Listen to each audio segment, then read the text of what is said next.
Jak najbardziej. Dzień dobry wieczór, panie i panowie.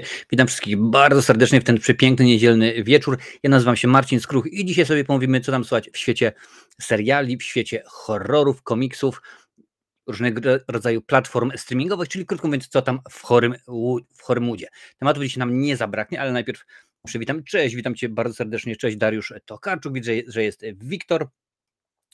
Jurek Piechota, witam, Jason Kruger, a także jest Michael. Witam wszystkich. Ten stream proszę zadedykować mojej maturze. No to jak najbardziej trzymamy za ciebie kciuki. Michael, oby było jak najlepiej, potem pewnie jakieś studia czy coś. Trzymamy wszyscy za ciebie kciuki. Dajcie serducha na czacie dla Michaela. Słuchajcie, dzisiaj tematów jest bardzo dużo, nawet zobaczymy, czy wszystkie nam się uda przerobić, ale słuchajcie, zanim przejdziemy, będziemy mówić o Fantastycznej Czwórce, bo pojawiają się nowe nazwiska, o tym, że będzie nowy Asterix i Obelix. Wiemy troszeczkę więcej rzeczy na temat nowego He-Mana. Austin Powers 4 powraca, będzie się rzeczywiście działo. Jeremy Irons i Glenn Close wystąpią razem w komedii.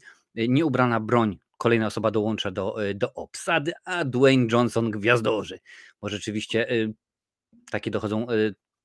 No, co tu dużo mówić, takie dochodzą pogłoski z planu jednego z filmów. Będzie nowy Więzień Labiryntu. Pomówimy troszeczkę o Tronie Ares, nowości majowe w Kanal Plus online, a także w Netflixie.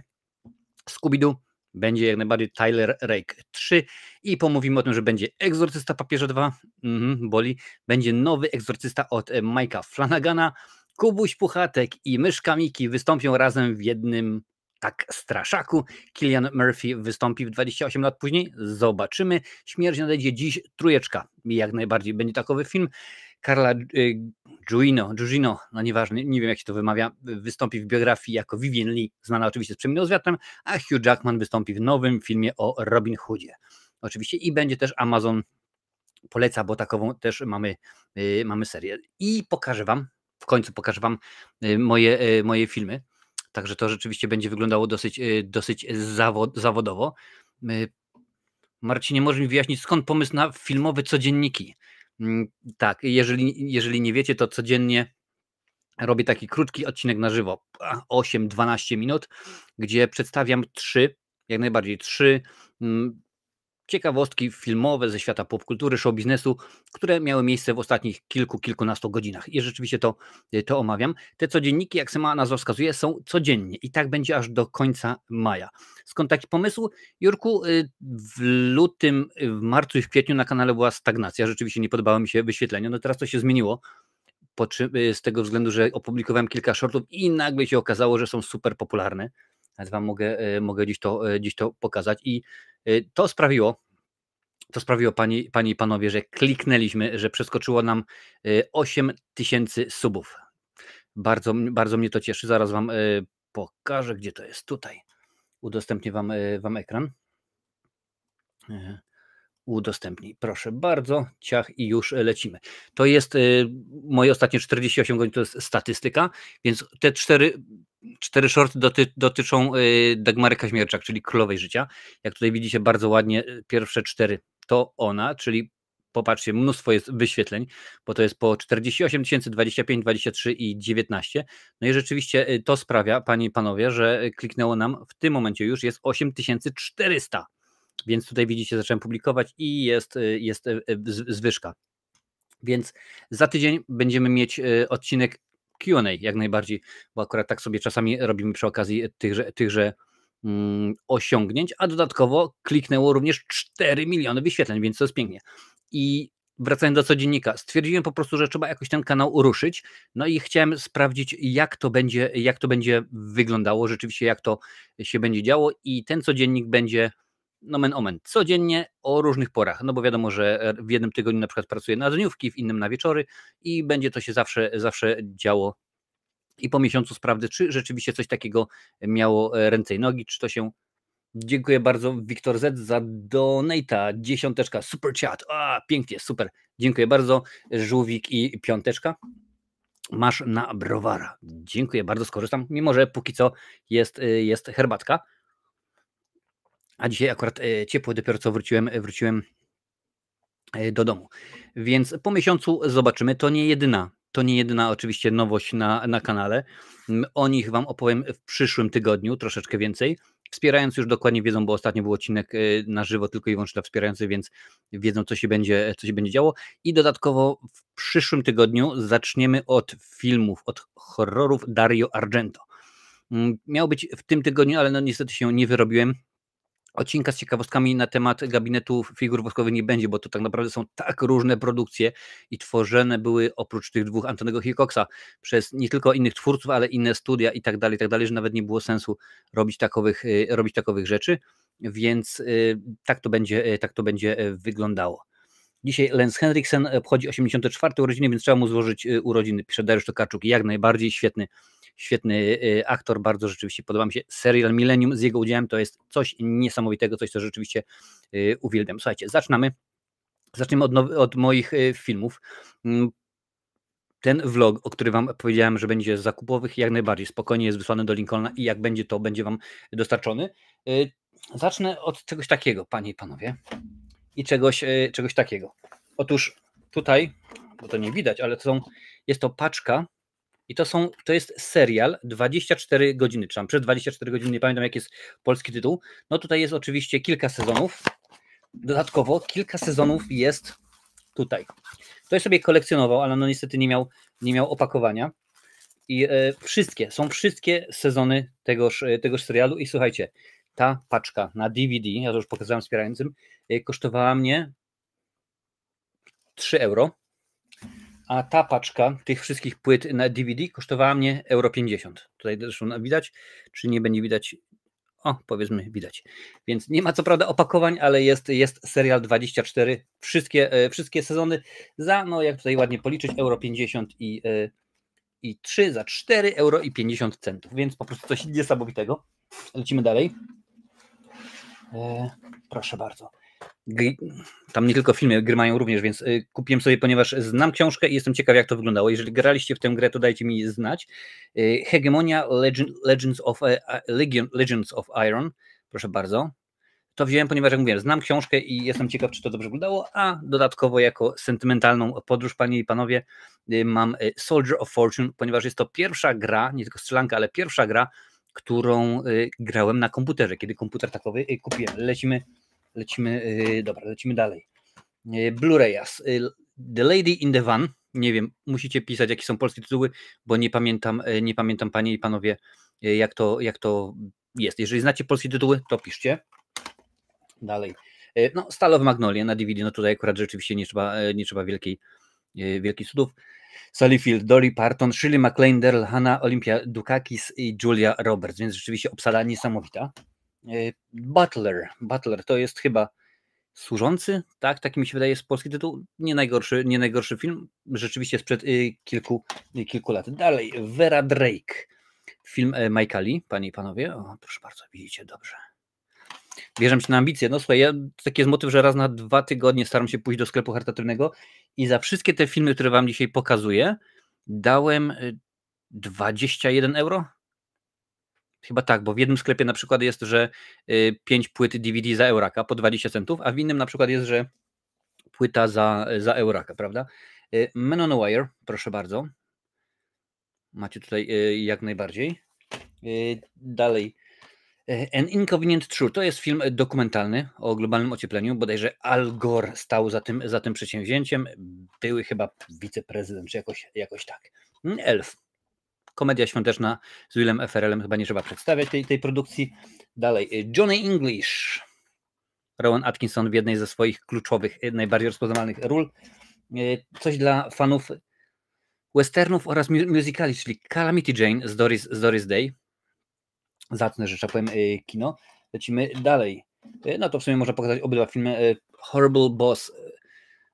Szefowie wrogowie, bodajże taki jest polski tytuł. Pierwsza i druga część. Tam mi się wydaje, że taki jest polski tytuł. Oraz klasyk z Chevy Chase'em, czyli Fletch. Butler to służący z dużą obsadą. No to elegancko, no to w tym momencie wiemy co i jak. I lecimy dalej. Słuchajcie, jest kilka Blu-rayasów, które wam chcę pokazać. Blu-rayasy są tylko i wyłącznie płyty bez okładek, ale to sobie spokojnie pewnie gdzieś tam wydrukuję. Superman.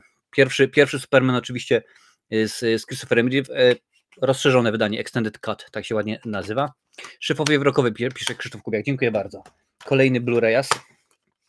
Robocop, też wersja reżyserska. Oczywiście mowa o filmie oryginalnym Paula Verhoevena, a nie o tym nowym. Lecimy dalej. Co tutaj mamy? Proszę bardzo. Ant-Man. To są wszystko Blu-rayasy. Pierwszy Ant-Man, nie mylić z tym trzecim, którego się w ogóle nie da oglądać. Kapitan Ameryka, pierwszy Avenger. Dalej, kolejny sezon, bo akurat tego jeszcze nie miałem. 7. sezon Teorii Wielkiego Podrywu, The Big Bang Theory. Proszę bardzo, oj.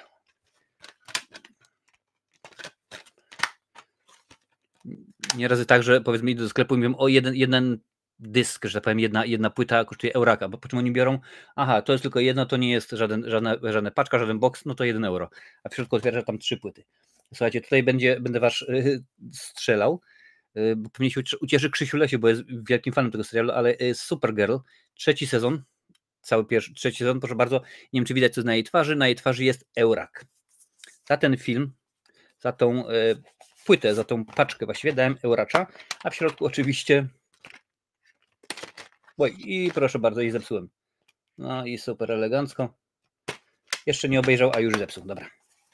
Mamy i podobnie, nie tylko pierwszy sezon, ale to jest również sezon numer 4. Czyli będę chodził do tego sklepu, żeby dorwać jeszcze pierwszy i drugi, również za euracza. Tak samo jak za euracza zapłaciłem za strzałę Green Arrow, jak to woli, sezon 6 i sezon 7. Euro i euro. A to są takie bardzo fajne, nie wiem czy to widać, żeby tak się jakoś błyszczało. O, widzicie, one są takie dosyć fajne, o tak widać, fajne wydanie właśnie, także bardzo ładna szata graficzna. Nędznicy, oczywiście bardzo znany, zacny film. 300, jak najbardziej. Jest to no, jeden z lepszych filmów Zacka Snydera. Nie wszystkie mu wychodzą, o czym przekonaliśmy się ostatnio. Donnie Brasco, czyli Johnny Depp, a także Al Pacino. Świetny film gangsterski. Departed to jest film Martina Scorsese. Oczywiście jest to amerykańska wersja filmu azjatyckiego, dwupłytowe wydanie. I proszę bardzo, Exclusive of Flying Toy Inside Home, czyli dom. Mam nadzieję, że taki rzeczywiście jest polski tytuł. Tutaj nie rzucać we mnie kamykami, ale Power Rangers.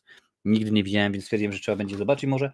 No i ostatni film to jest Kingsman The Secret Service, która to jest część, domyślam się, że to jest pierwsza część. Departed to jest Infiltracja. Dziękuję bardzo. Więc to są wszystkie produkcje, które nabyłem drogą kupna. Przybliżamy się jak najbardziej do 2000 i będziemy pewnie niedługo śmigać. O, Predek na koszulce. Tak, Mr. Xeno to jest koszulka z filmu Predator Celtic Days, Predator Czas Celtów. Jak piszesz sobie w YouTube'a, to jest film fanowski, który można sobie obejrzeć. Dobra, to były moje nowe filmy. Mam nadzieję, że wam się podobało, panie i panowie. Jeżeli podobało się, to oczywiście dajemy łapę i śmigamy dalej. Teraz pora troszeczkę na Amazona. I to jest oczywiście rzecz, którą zaraz wam pokażę. Amazon poleca, o co chodzi? Są produkcje, filmy, koncerty, tak jak akurat dzisiaj będzie, które Amazon mi tam wrzuca, oczywiście poleca i mówi weź, zobacz, kup, bo byłoby fajnie, byłoby rzeczywiście dosyć zawodowo. No i ja dla was mam te produkcje oczywiście tutaj przygotowane. Ważna rzecz, jeżeli kupicie sobie ten film, no to z racji tego Amazon mi tam odpali jakieś grosze, to muszę wam oczywiście o tym powiedzieć i żeby z tego skorzystać, nie trzeba być wspierającym, subskrybentem i tak dalej, i tak dalej. Wiem, że to brzmi głupio, ale akurat takie są wymogi Amazona, żeby te wszystkie rzeczy powiedzieć. I ważna sprawa, wszystkie filmy fabularne, tudzież seriale, które wam tutaj pokazuję, są to rzeczy, które mają polską wersję językową. Nieważne czy napisy, czy dubbing, czy dialogi, czy dubbing, napisy albo lektora. O, jakoś tak. Słuchajcie, pierwszą produkcją, którą chcę wam polecić, to jest, no właśnie, wrzuciłem w tym momencie link na czacie, to nie jest film, a to jest koncert, oczywiście cały po angielsku, więc no do muzyki nie trzeba rzeczywiście. Iron Maiden, Made in England 88, czyli jest to zapis koncertu Iron Maiden. Ja uwielbiam jak najbardziej muzykę metalową, więc czemuż miałbym nie polecić. 36 zł i 5 groszy za DVD, panie i panowie, więc możecie spokojnie śmignąć, obejrzeć. Ważna sprawa dla tych, którzy oglądają ten materiał no, z opóźnieniem miesięcznym, rocznym czy więcej. Oprócz tego, że w opisie są rozdziały, możesz sobie spokojnie skakać po nich. ilość tych rzeczy i cena jest oczywiście ograniczona, więc jeżeli na przykład wejdziesz w 2028 roku i już nie będzie po 36 zł, albo nie będzie tego w ogóle, no to bardzo mi przykro, trzeba korzystać jak najszybciej, panie i panowie, więc coś dla fanów muzyki metalowej, a tutaj wiem, że kilku takowych rzeczywiście, kilku takowych jest. Słuchajcie, druga produkcja, którą chciałem wam polecić, to też jest film na DVD, akurat to jest komedia i tutaj musicie mi podrzucić polski tytuł, bo akurat nie pamiętam. Jest to film z Eddie Murphym oraz Danem Aykroydem, czyli The Trading Places. Powiedziałbym, że zamiana miejsc, podstępna zamiana miejsc, coś takiego, no ale to jest ciężko wymyślić sobie, jak to wygląda. Różnie może być. Akurat tego jest tylko 9 sztuk, więc za 50 zł i 30 groszy możecie śminąć. W tym momencie wkleję to na Instagrama. Ja jestem, grabarz jest, no grabarz jest elegancko, więc fan muzyki metalowej jak najbardziej się pojawił, a na pewno fan muzyki cięższej niż to, co teraz słyszymy w radiu. I nieoczekiwana zmiana miejsc, pisze Dariusz Tokaczuk. Dziękuję ci bardzo, no nawet nie najgorzej, rzeczywiście przetłumaczony. I trzeci film, to jest akurat jedyny w dzisiejszym zestawieniu Blu-ray, ale akurat wydaje mi się, że filmy sci-fi najlepiej jest oglądać no, w lepszej jakości niż tylko DVD.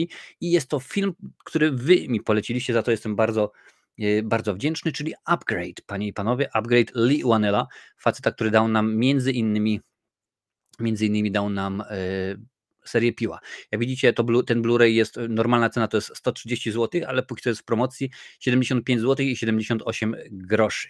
I przypominam, wszystkie filmy mają polską wersję językową, tutaj akurat chyba jest no, DTS 5.1, więc na pewno są napisy. Nie ma lektora, także możecie spokojnie śmigać, korzystać. Ja będę bardzo zadowolony. Jeszcze wkleję to na Instagram i jest w porządeczku. Super. Już patrzę, co tutaj piszecie. Aha, podajecie tytuły, bardzo mnie to cieszy.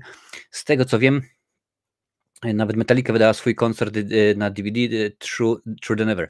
Możliwe, ja ostatnio oglądałem, na YouTubie jest ich koncert Hardwired bodajże i akurat no nie jestem zadowolony z tego koncertu, bo krótko mówiąc ktoś wymyślił, że będzie dobrym pomysłem przełączać się pomiędzy jakimiś różnymi koncertami, wiecie, zrobili trasę po Stanach i przy okazji to zrobimy tak, to tak, no i to brzmi niekoniecznie fajnie, niekoniecznie zawodowo, ale lecimy dalej, bo dużo, dzisiaj naprawdę jest bardzo dużo także rzeczy. Zacznijmy od komiksów, kilka słów o komiksach i zaczynamy od Fantastycznej Czwórki, panie i panowie. Paul Walter Hauser w Marvelu i nie jest to pierwsza informacja odnośnie tego aktora dzisiaj, bo rzeczywiście facet dosyć konkretnie działa. The Hollywood Reporter podrzucił nam taki artykuł, oczywiście tłumaczony przez Filmweb, który używa bardzo często chyba Google Translator, bo to nie zawsze wygląda dobrze.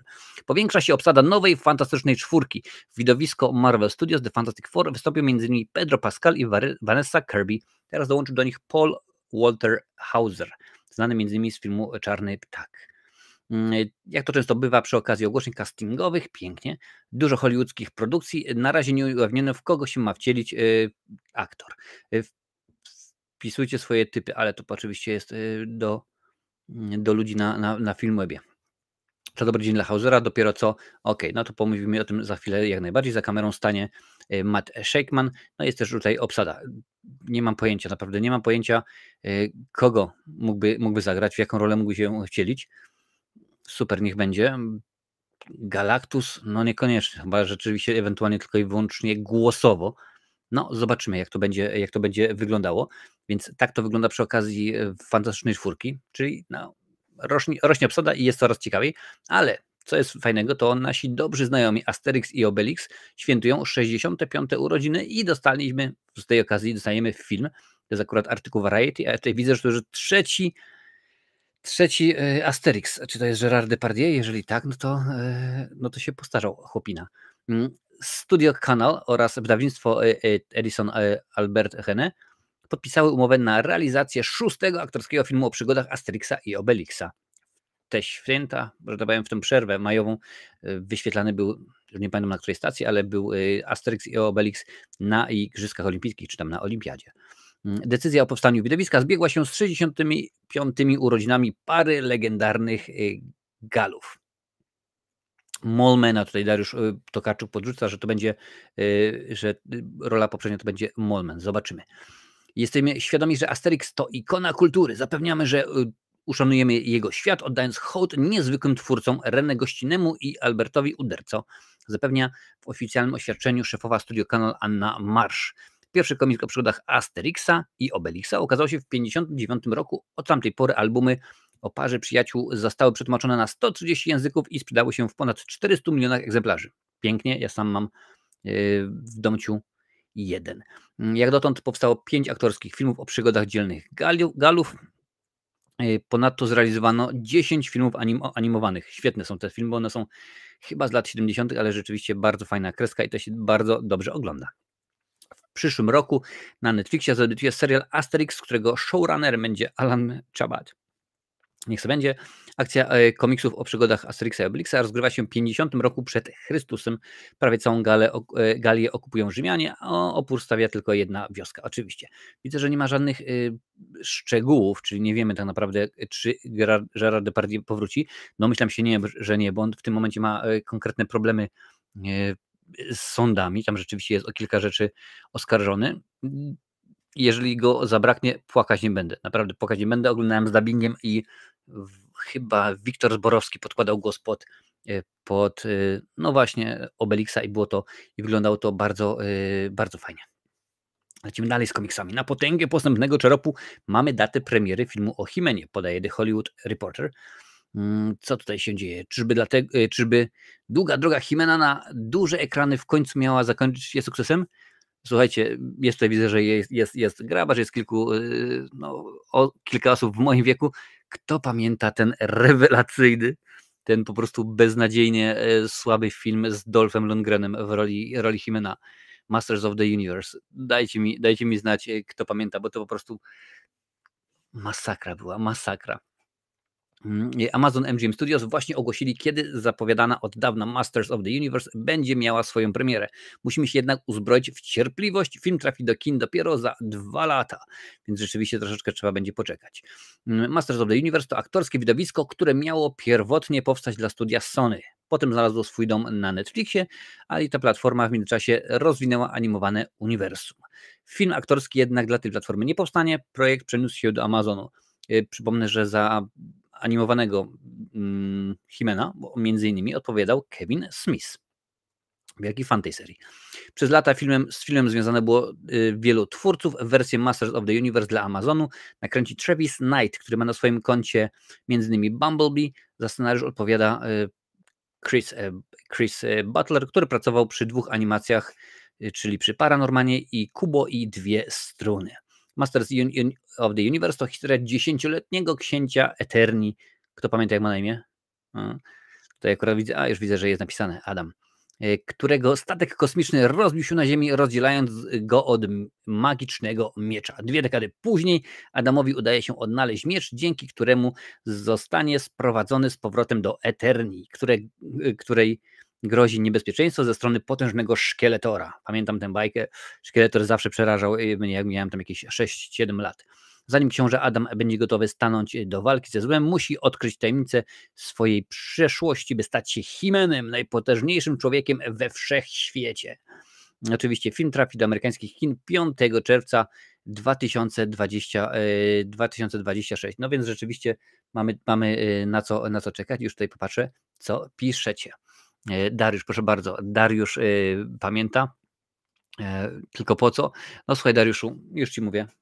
Po to, żeby zgadzała się włoska firma Vittorio Mamona, Lorenzo Casucci i Johnny Szmal. Tylko i wyłącznie po to. Zresztą taki jest tytuł, taka jest nazwa dzisiejszego odcinka, czyli co tu dużo mówić, co tam w Hormudzie. Chorym, ponieważ wszelkiego rodzaju filmy to, jeżeli porównamy, ile się kręci w tym momencie oryginalnych, nowych pomysłów, a ile dostajemy kontynuacji, sequeli, requeli, prequeli, ile seriali się robi z nich filmy, z filmów seriali, z książeczek robi się filmy i tak dalej, to jest chore, bo po prostu kasa i jak najbardziej kasa, ale głupi ci Rzymianie. Dokładnie, już nawet nie pamiętam, czy to był pan Ramix, czy kto to rzeczywiście mówił. Ale słuchajcie, dalej lecimy, bo no co tu dużo mówić. Austin Powers będzie nowy i jak myślicie, czy Austin Powers w dzisiejszych czasach ma prawo bytu? No bo on leci po bandzie. Ci, którzy widzieli tenże film, no to dokładnie wiedzą, przynajmniej jedną część. Austin Powers zawsze jechał po bandzie i nie było, że zmiły. Zobaczymy, jak będzie tym razem. Kultura woke to wytrzyma, będzie 4. Austin Powers, podaje World of Real. Niedawno słynny komik Jerry Seinfeld narzekał, że przez radykalną lewicę i bzdury w postaci poprawności politycznej komedia jest gatunkiem zagrożonym wyginięciem. No tutaj trzeba się zgodzić, bo rzeczywiście bardzo często jest tak, że nie możesz tego powiedzieć, bo ktoś tam się poczuje obrażony. Ja nawet kiedyś uknąłem taką tezę, że gdyby bracia Marx zaczynali dzisiaj karierę, no to by nie mogli, bo wystarczyło powiedzieć, że jeden, no czyli Harpo, grał głuchoniemego, prawda? No to byłoby teraz nabijasz się. Chico miał włoski akcent, tak? No w tym momencie też nie może, nabijasz się i tak dalej, więc rzeczywiście mogło być zabawnie. Jego koledzy po fachu zamierzają przetestować jego tezę, jak bowiem donosi portal World of Real, w przygotowaniu jest Austin Powers 4. No i to rzeczywiście jest superancko. Tak, Dariusz, zaraz przeczytam. Austin Powers 4 powstaje na fali wznowienia popularności komediami sprzed paru dekad. W przygotowaniu jest wciąż przecież nowa, nieubrana broń. Od premiery trzeciej części Austin Powers i Złoty Członek minęło już 22 lata, więc zdążyło dorosnąć całe pokolenie kinomanów, którzy nie mieli okazji widzieć słynnego agenta w kinach. Rozmowy o 4. części wracają co kilka lat jak bumerang. Fanem idei kolejnego filmu jest Jay Roach, który jeszcze parę lat temu deklarował, że chętnie stanie za kamerą komedii. Przyznał też, że regularnie rozmawia o tym z gwiazdą cyklu Mike'em Myersem. Mike Myers? Nie Michael Myers, nie mylić. Austin Powers to brytyjski szpieg, który w latach 60. decyduje się poddać hibernacji, aby dopaść śmiertelnego wroga doktora Zło. Nie mylić z doktorem Samozło. Odmrożony po 3 dekadach, bohater musi się przystosować do nowej rzeczywistości. Myers wcielił się zarówno w Powersa, jak i w jego Nemesis. Fajnie byłoby na przykład, jeżeli teraz by się zamrozili go na powrót w latach 90., teraz rozmrozili i musiałby się dostosować do tej całej poprawności politycznej. Seria zadebiutowała w 1997 roku i doczekała się 2 kontynuacji. Portal World of Real twierdzi, że Warner Bros. I New Line Cinema, przymiarki do Austin Powers trwają po cichu co najmniej od roku. Niestety nie znamy żadnych szczegółów. Wiadomo jedynie tyle, że w filmie nie pojawi się Mini Mój, gdyż Vern Troyer zmarł w 2018 roku. Tutaj Dariusz Tokarczuk napisał, że z takim obleśnym humorem może być ciężko. Ja się zgodzę rzeczywiście, że mogą po prostu powiedzieć, nie no, bo wyobraźcie sobie, czy potrzebujemy na przykład takiego Austina Powersa, który będzie poprawny politycznie, gdzie ten humor będzie lightowy? No nie, no niespecjalnie, co nie? Rzeczywiście, skoro Austin Powers, to trzeba dołożyć do pieca i nie ma gadania, po prostu i lecimy grubo. Więc my lecimy dalej, bo taki duet, no to nieczęsto się trafia, panie, panowie. Jeremy Irons i Glenn Close ponownie wystąpią razem w filmie. Close i Irons dołączyli właśnie do obsady Comedy Encore, czyli powiedzmy na bis. Tytuł zostanie zaprezentowany potencjalnym kupcom podczas targów tytułu. To jest znowuż przetłumaczone bezpośrednio z angielskiego, jak słyszycie. W Polsce się nie mówi tytuł, zaprezentuje się film, a po angielsku title jak najbardziej. Także widzicie, że film web chyba leci na stażystach. Film zostanie zaprezentowany potencjalnym kupcom podczas targów towarzyszących zbliżającemu się festiwalowi w Cannes. A co wiemy o filmie? W Encore Glenn Close i Jeremy Irons wcielą się w Mary i Nigela, dawne gwiazdy Broadwayu, które spotykają się ponownie jako rezydenci domu spokojnej starości. Wśród jego lokatorów odkrywają liczne zapomniane talenty. Mary postanawia zrealizować z ich udziałem spektakl. Kobieta ma nadzieję, że w ten sposób uda się jej rozbudzić w koledze po fachu dawną miłość do teatru, dzięki czemu będzie mu łatwiej odnaleźć się w nowej sytuacji życiowej. Zobaczymy. W pozostałych rolach między innymi Henry Winkler i Don Johnson. Co mnie intryguje, bo ja ten artykuł już czytałem. Tutaj, proszę bardzo, dać pauzę, ale tutaj widzę, że rzeczywiście, że nie ma. No to może będzie w kolejnych. Encore nie będzie pierwszym wspólnym projektem Glenn Close i Jeremy'ego Ironsa. Spotkali się już na planie wyreżyserowanego przez Barbeta Schroedera dramatu sądowego Druga Prawda oraz melodramatu Billego Augusta Dom dusz. Zagrali także w wystawionej na Broadwayu sztuce Mike'a Nicholsa The Real Thing, która obojgu przyniosła prestiżowe nagrody Tony. No to super, zobaczymy. Niech się rzeczywiście robi, bo ja jak najbardziej jestem za tym, ażeby wykorzystywać tak cudownych aktorów, tak cudowne postacie. I ostatnia komedia, przedostatnia komedia, panie i panowie. Znowuż Paul Walter Hauser, tym razem wystąpi w Nieubranej broni. Podaje nam Deadline. Trwa proces obsadzania komedii. Najnowszym nabytkiem jest Paul Walter Hauser, laureat Złotego Globu za rolę w serialu Czarny Ptak. Cześć Krzysztof. Nowa Nieubrana broń powstaje dla wytwórni Paramount. Za kamerą staje Akiva Schaffer. No i wiemy oczywiście, że w roli młodszego Drabina wystąpi Liam Neeson. Projekt jest po części remake'iem, po części sequelem oryginalnego cyklu, proszę bardzo, czyli jest requelem. Paul Walter Hauser wcieli się w postać kapitana Eda, którego w serialu Brygada Specjalna grał Alan North w filmie George Kennedy. Bo trzeba przypomnieć, że oczywiście filmy powstały na bazie serialu, który tam z Leslie Nielsenem był kręcony. Oryginalny film była kinowym... Dobra, słuchajcie, oryginalny film był kinowym rebootem sitcomu. Tego się już nie dało przetłumaczyć, co? No ale niech będzie. Brygada Specjalna z 1982 roku. Twórcy show David Zucker, Jim Abrams i Jerry Zucker, w skrócie ZAZ, bo tak się nazywają twórcy m.in. tej, a także innych parodii jak Hot Shots czy Ściśle Tajne. Parodiowali bezlitośnie seriale kryminalne o policjantach, telewizyjne przygody granego przez Leslie'ego Nielsena detektywa Franka Drabina zostały tak źle przyjęte, że zdjęto z anteny po zaledwie 6 odcinkach ten serial. No proszę bardzo. A nakręcona w 1988 roku kinowa wersja okazała się jednak wielkim hitem i doprowadziła do realizacji 2 kontynuacji w 1991 i 1994 roku. No mi się to podoba jak najbardziej. Także fajnie, że tak zrobili. Nie wiem, bo jeżeli pamiętacie, Liam Neeson już występował w komediach, no i tak niespecjalnie rzeczywiście mu to się udało, niespecjalnie jakoś mu to wyszło. Zobaczymy, jak będzie tym razem. O, proszę bardzo, sobie Chester wjechał. Mam nadzieję, mam nadzieję, że wyjdzie dobrze. No chciałbym, ale wiadomo, że to jest kontynuacja kontynuacji, więc tak już tak może być niekoniecznie dobrze. Marcinie, czy wiesz może, czy rozpoczęły się zdjęcia do drugiego sezonu Wednesday, bo pierwszy sezon był kręcony w Rumunii, a drugi sezon będzie kręcony w Irlandii, pisze Wiktor Jędrychowski. No proszę bardzo. A ja nic nie wiem, strasznie w ogóle jestem zacofany, jeżeli chodzi o takie rzeczy. Nie wiem, aczkolwiek mogę sprawdzić, czy coś się dzieje. Sekundkę i już patrzymy co, gdzie, jak i kiedy, bo będę wiedział, w jakiej jest może powiedzmy w fazie tenże serial. No jak na razie jest pierwszy sezon, drugi będzie miał premierę w przyszłym roku. A co się dzieje? No to zobaczymy, czy już wiadomo może, czy jest kręcony, czy jest faza preprodukcji, postprodukcji, czy coś.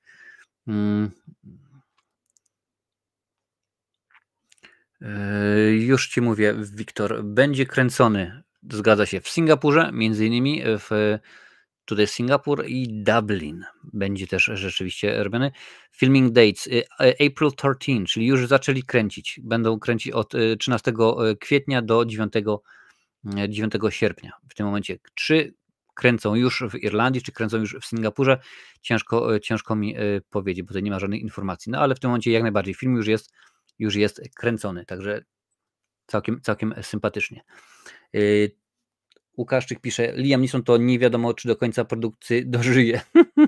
No nie wiem, nie domyślam się, że aż z nim jest tak źle, ale no nie jestem fanem tego aktora w komediach. Witam cię bardzo serdecznie, Beatrice Obel, Godzilla, San Andreas i Czesław na Instagramie. Nie daje nowej Nieubranej szans, ale może to takie zwykłe proroctwo. No zobaczymy, Jurku, no wiesz, pożyjem uwidzę, mam nadzieję, że będzie fajnie. Gracz gamingowy, cześć, witam cię bardzo serdecznie. W tym momencie gadamy o komediach, więc została nam jeszcze jedna i lecimy z nią, bo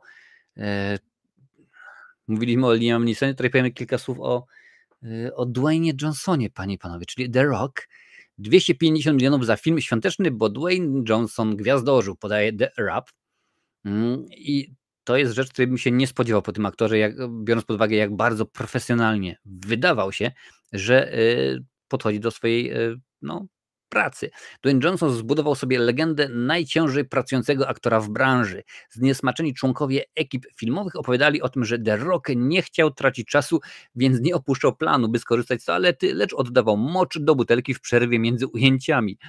Jednak portal The Wrap opisuje zupełnie inne zachowanie Johnsona. No to już troszeczkę tak posunięte do absurdu, no ale jeżeli na przykład był w kostiumie i okazało się, że na przykład, załóżmy, musi się z tego rozebrać, co zajmie 20 minut, pójść, załatwić swoje, 20 minut, godzina, no to czy to go tłumaczy? No chyba niekoniecznie, że tak powiem, ale zobaczymy.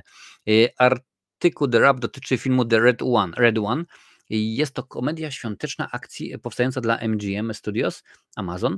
Jego gwiazdą jest właśnie Dwayne Johnson, a na planie partnerowali mu m.in. Chris Evans i J.K. Simmons. No oczywiście znamy ich. Red One to historia akcji ratunkowej zorganizowanej po tym, jak święty Mikołaj zostaje porwany. Misję powierzono oficerowi specjalnej jednostki ELF, Extremely Large and Formidable, oraz doświadczonemu łowcy nagród. Mają niewiele czasu, muszą odbić Mikołaja przed gwiazdką, bo inaczej święta zostaną zniszczone. Wiemy, jak to może wyglądać. Film powstaje z udziałem stałych współpracowników Johnsona, czyli scenarzysty Chrisa Morgana i reżysera Jake'a Kasdana. Dla Amazonu miała to być łatwa droga do zbudowania nowej, dochodowej serii. Widzicie? Od razu pierwszy film i od razu musi być seria. A jednak film, który miał mieć swoją premierę na Boże Narodzenie 23, wciąż nie został światu pokazany. Premiera planowana jest na listopad tego roku. A dlaczego? Oficjalnie Amazon twierdzi, że Red One został opóźniony przez ubiegłoroczne strajki, jednak The Wrap przedstawia zupełnie inny obraz sytuacji. No i tutaj to mnie zaskoczyło. Zdaniem portalu winę ponosi Dwayne Johnson, który w czasie prac nad widowiskiem zachował się całkowicie nieprofesjonalnie. Potrafił pojawić się na planie 7-8 godzin spóźniony. I teraz wyobraźcie sobie, bo jest tutaj kilka osób, które pracują, albo nawet do szkoły chodzicie. Wyobraźcie sobie, że stawiacie się do szkoły albo do pracy 8 godzin spóźnionym. Albo spóźnioną.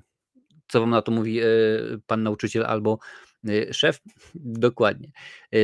Pojawił się spóźniony, co zmuszało ekipę do przestojów lub dwojenia się i trojenia, byle tylko nakręcić coś bez udziału aktora. Czasami jednak wszyscy na planie woleli, by się w ogóle na nim nie pojawił, ponieważ był zupełnie nieprzygotowany.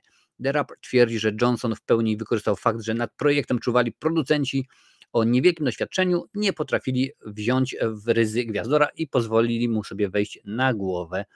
W efekcie budżet nabrzmiał do kwoty normalnie zarezerwowanej dla największych kinowych widowisk z popularnych franczyz i The Wrap twierdzi, że koszt Red One przekroczył $250 milionów.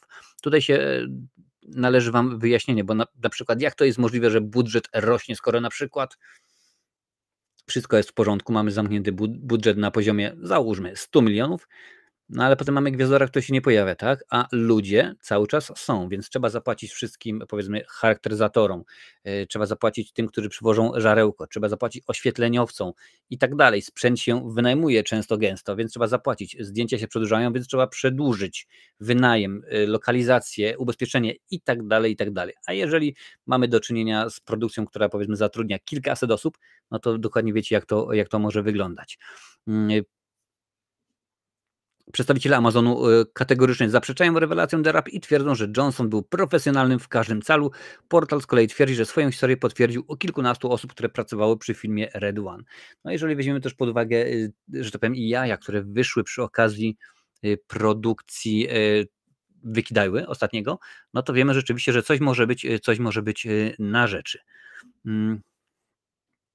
Oczywiście znamy ich. Powiedziałeś to tak, jakby ci panowie byli nieznani. Fajnie to zabrzmiało. No wiesz, no to co ci mam mówić, że wiesz, no mam ci przedstawiać Kapitana Amerykę chociażby i powiedzmy J. Jonah Jameson Jr.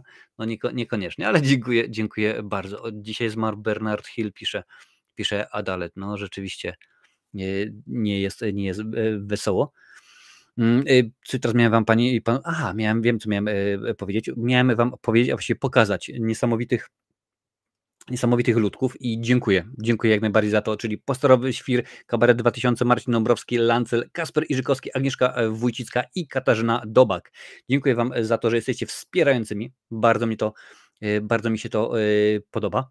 Bardzo mnie to cieszy, bo to sprawia, że no, co tu dużo mówić, mam więcej możliwości i miejmy nadzieję, że kiedyś będę na pełen etat zajmował się YouTube'em, a jeżeli chcesz dołączyć do wspierających, proszę bardzo, tutaj jest, tu jest Patronite, a na dole jest YouTube. Wystarczy zeskanować ten kod QR, no i możesz sobie sprawdzić dokładnie, jak to jest. Oczywiście na różnych platformach jest inaczej, bo na Facebooku mam inne wspieranie. Tam jest facebookowe chyba za 3 złote miesięcznie czy 2, jakoś tak. Musisz sobie w każdym rodzaju, w każdym bądź razie, bądź co bądź w każdym razie sprawdzić.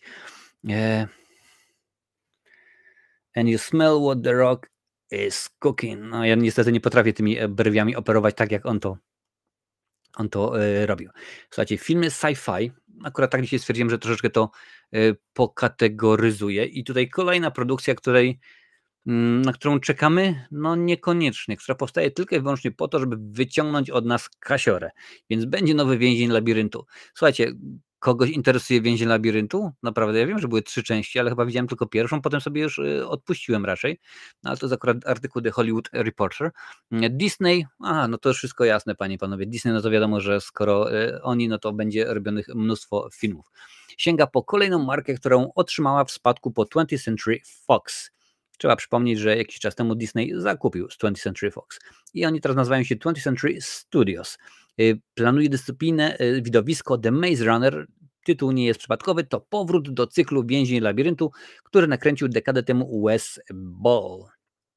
Więzień Labiryntu to ekranizacja powieści Jamesa Dashnera pod tym samym tytułem. Film powstał na fali kinowych mody na młodzieżowe, dystopijne historie sci-fi. Za kamerą stanął Wes Ball, a gwiazdą widowiska był Dylan O'Brien. Co by tutaj nie powiedzieć, minęło 10 lat. Szczerze, tak nie, wśród teraz osób, które są na czacie, napiszcie mi, czy według was Dylan O'Brien to gwiazda, a jeżeli tak, to z jakich filmów poza Więźniem Labiryntu go kojarzycie? Tania w realizacji produkcja okazała się niespodziewanie sporym sukcesem finansowym. No wiadomo, nie będę mówił, kto był bohaterem, bo to jest w miarę oczywiste. Młodziole, którzy biegali po labiryncie. Nowy The Maze Runner będzie formą miękkiego rebootu. Coś mi tutaj śmierdzi, że będzie tak zwany requel. Film nie zamierza być bowiem nową ekranizacją książki Dashnera, chodzi raczej o powrót do świata znanego z trylogii. Widowisko będzie swoistą kontynuacją, ale jednocześnie ma zawierać elementy, dzięki którym oryginał był kinowym hitem. Więc drogie filmowie, gdybyście przeczytali artykuł, to byście wiedzieli, że można spokojnie użyć słowa requel i skrócić ten artykuł, no ale czasami trzeba go wydłużyć. Punktem odniesienia jest nowy film Wesa Balla, Królestwo. To nie zabrzmiało dobrze, co? Trochę inaczej, no ale życie. Nowy film Wesa Balla, Królestwo Planety Małp. On również jest rebootem ostatniej trylogii, ale nie przez przekreślanie jej i odpowiedzenie historii od nowa, ale raczej poprzez kontynuowanie historii i z wykorzystaniem narracyjnych elementów znanych z wcześniejszych filmów. Czekajcie, muszę chwilę. Dobra. No tutaj za scenariusz odpowiedzialny jest Jack Paglen, ma on na swoim koncie tekst do filmu, znowuż scenariusz do filmu z Johnny Deppem, Transcendencja, a producentami są osoby związane z oryginalną trylogią. No, może sobie być, no jakoś ten niespecjalnie wyczekuje ten film. Tutaj Dariusz pisze, to nie gwiazda, kojarzę go z American Assassin, z Michaelem Keatonem i serialu Teen Wolf. No widzisz, ja akurat serialu Teen Wolf nie oglądałem, więc go nie kojarzę, no ale też sobie nie przypominam, żeby to był właśnie jakiś taki wielki gwiazdor, wiecie, że spokojnie przejdziemy i potrafimy wymienić 5 filmów z jego udziałem. No zobaczymy. Natomiast gwiazdą niekwestionowaną oczywiście jest Jeff Bridges, który dołączył do obsady filmu Tron Ares, podaje nam Variety. Goszcząc w podcaście Film Comment, Jeff Bridges ujawnił, że czemu Film Comment powinno być What's Up in the Hollywood. Jeff Bridges ujawnił, że powróci w trzeciej części serii Tron, wytwórnia Disneya, znowuż Disneya. Potwierdziła na Instagramie angaż laureata Oscara. Tutaj możecie się dziwić, czemu on ma napisane tutaj Jeff Bridges na scenariuszu. To jest tylko i wyłącznie po to, że jeżeli oczywiście ten scenariusz by wyciekł do internetu, to w tym momencie oni mogą powiedzieć, a proszę bardzo, to jest kopia Bridgesa i to on udostępnił. Także ja pamiętam też, miałem nie tak dawno książkę. Tak, książkę dostałem do zrecenzowania i też dostałem właśnie wersję recenzencką z takim bardzo ładnie napisanym, marcinowe recenzje, więc nie mogę wam też nic udostępnić. Ruszam w tę sobotę, aby dograć rolę w trzeciej części Trona, powiedział Bridges. Jared Leto jest gwiazdą filmu, bardzo chcę z nim pracować, podziwiam jego pracę. No i super, no i w porządeczku, jestem jak najbardziej za tym. No to jest oczywiście kilka słów na temat historii. Dwójka niespecjalnie, że tak powiem, była dobrym filmem, była w porządku. Jedynka to było coś niesamowitego.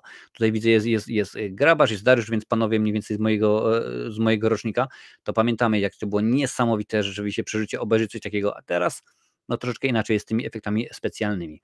Za kamerą Tron Ares stanął Joachim Ronning, znany z Piratów z Karaibu i Czarownicy 2. Jared Leto wcieli się w tytułowego Aresa, manifestację programu Tron. W obsadzie są również Evan Peters, Jodie Turner-Smith, Cameron Monaghan, Gillian Anderson i Greta Lee. Podczas gdy dwie poprzednie części Trona rozgrywały się w wirtualnej rzeczywistości, scenariusz Aresa, napisany przez Wigutowa i Thorn, koncentruje się na autonomicznym programie, który przenika do świata ludzi. Pamiętam, że akurat tam była taka maszyna, która pozwalała na takie cuda. No to jest akurat produkcja, którą będę chciał zobaczyć, którą będę chciał obejrzeć. Już patrzę, tutaj piszecie. Marcinie, czy słyszałeś o tym, może o takiej książce A Good Girl Guide to Murder? Nie słyszałem o takiej książce, nawet nie wiem jaki jest temat. Przypomniało mi się, co? Atak zmutowanych grzechotników na Amerykę, horror USA, co? Nie wiem o czym. Nie słyszałem o takiej książce, panie i panowie. Sobie łyknę herbatkę. Dziękuję wszystkim, którzy dołączyli, którzy dają łapencję i tak dalej, to zawsze sprawia, że algorytmy nas niosą. Przypominam, że za tydzień widzimy się, panie i panowie, na żywo w odcinku z cyklu Q&A, czyli pytania i odpowiedzi. Spokojnie możecie sobie już ustawić przypomnienie, nawet wrzucę wam w tym momencie tutaj link na czacie. Będę odpowiadał na wszystkie pytania. Dokładnie wiecie, że nie ma głupich pytań, są tylko głupie odpowiedzi, ale rzeczywiście jak zawsze będę odpowiadał na wszystkie pytania i pojawimy się oczywiście na wszystkich tych platformach, na których nadaję teraz, czyli YouTube, Facebook, Twitch, Twitter, a także Instagram. YouTube, Facebook, Twitch, Twitter 5, tak? Ja najbardziej dobrze policzyłem. Słuchajcie, co mamy teraz na rozkładzie? Aha, nowości VOD. Małgorzata Gorczyńska, dziękuję bardzo za suba, bardzo mnie cieszy, że dołączyłaś do nas. Zaczniemy od Kanal Plus Online, bo rzeczywiście mam dwie platformy, czyli krótko mówiąc mam Kanal Plus Online i Netflix. To jest akurat materiał nadesłany mi przez Kanal Plus Online. W maju wyjątkowe wydarzenie. W serwisie zadebiutują dwie odmienne gatunkowo produkcje oryginalne Kanal Plus. Wysokoadrenalinowy, dobrze, niech będzie, gangsterski serial akcji Prosta Sprawa i Algorytm Miłości, serial komediowy. Prosta Sprawa wcale nie jest takie prosta, to sensacyjne kino opowiadające historię anonimowego, sprawiedliwego mściciela. O, proszę bardzo, czyli nasza wersja Życzenia Śmierci. Algorytm Miłości to odważna, bezkompromisowa parodia programów Bikini Reality Show. W obsadzie zobaczymy plejadę gwiazd i znanych influencerów. No nie przypominam sobie, żeby mi zaproponowano rolę. Co to w ogóle, o co chodzi? A przecież jestem. No okazało się, że osoby, które mają tak powiedzmy do 10 000 obserwujących, subskrybentów i tak dalej, są mikroinfluencerami, więc jestem mikro. Dodatkowo w obsadzie będzie dostępna serwis będzie dostępna koprodukcja Kanal Plus z Dawidem Ogrodnikiem w roli głównej, Jedna dusza oraz mnóstwo innych hitów. No to patrzmy, co się dzieje. Słuchajcie, Super Agent, film, premiera 4 maja, czyli była jak najbardziej wczoraj, czyli w dzień Gwiezdnych Wojen na Kanal Plus Premium i następnego dnia serwis Kanal Plus Online, więc możecie sobie zobaczyć, co to jest. Przebojowa misja odzyskania starszej pani z rąk brutalnych przestępców na czele drużyny Agent Rain. No, zobaczymy, jak to będzie wyglądało. To akurat francuska komedia. Lecimy dalej.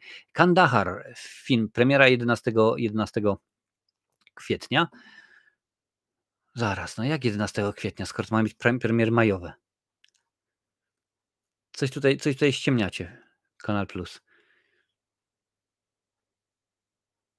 Dają nam premiery majowe, kwietniowe w maju. No dobrze, Kandahar film thriller akcji, w którym genialny Gerard Butler wciela się w agenta CIA, więc możecie spokojnie sobie zobaczyć. Prosta sprawa, serial premierowe odcinki od 17 maja, co piątek o godzinie 21 w Kanal Plus Premium i Kanal Plus Online. Niedługo mam nadzieję, że dołączy materiał o tym, jak założyć konto na Kanal Plus Online. After Five na zawsze. Premiera 18 maja. To już jest 5. część, a pamiętam, że którąś z części wybraliście. Cześć, Adam Woszczak, witam bardzo serdecznie. Pamiętam, że którąś z części wybraliście albo do najgorszych filmów roku, albo był nominowany. Jej gorąca opowieść o losach dwojga młodych i szalenie zakochanych w sobie Tessie Young i Hardinie Scottie. Najnowsza część serii Love Story. No jako nie będę raczej oglądał. Algorytm miłości, serial, premiera odcinków 22 maja. No zobaczymy, tu możecie sobie popatrzeć. Ja ogólnie za komediami romantycznymi nie przepadam. To mówiąc, powiem, że oczywiście Czego pragną kobiety z Melem Gibsonem, czy Masz wiadomość z Tomem Hanksem oraz Meg Ryan, a tamten z Melem Gibsonem, a także z Helen Hunt, tak. Jest jednym z moich ulubionych filmów. Jedna dusza, film, premiera 28 maja. Polski dramat obyczajowy na czele z Dawidem Ogrodnikiem, laureatem 3 Orłów. Alois urodził się w 90 roku. Początkowo matka chłopca zamierza go porzucić, jednak ostatecznie powraca po płaczącego synka. Mijają lata, dorosły już mężczyzna stał się twardym górnikiem, mających charyzmę. No, rzeczywiście brzmi ciekawie. Dawid Ogrodnik, Małgorzata Gorgol, Dorota Kolak i Tomasz Schuchart. Niech tak będzie. Festiwal filmowy w Cannes. Oczywiście to jest transmisja z rozdaniem nagród. To możliwe, że będzie.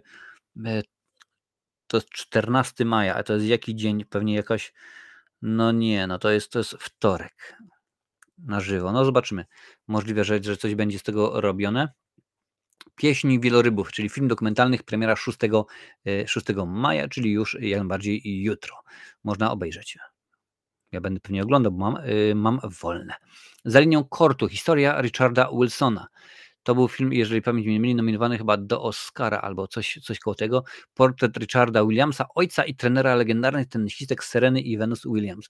Mimo braku środków finansowych oraz ograniczeń, rodzinie udaje się osiągnąć sukces i spełnić marzenia. Dokument przedstawia zarówno wywiady archiwalne, jak i materiały zza kulis życia rodziny. Więc jeżeli takie rzeczy lubicie, to spokojnie. Oppenheimer, historia prawdziwa. Czyli nie ten film, który był oscarowy, tylko dokument. Premiera 13 maja. Tutaj rzeczywiście nie trzeba mówić, o czym jest ta produkcja, bo chyba każdy kojarzy Oppenheimera.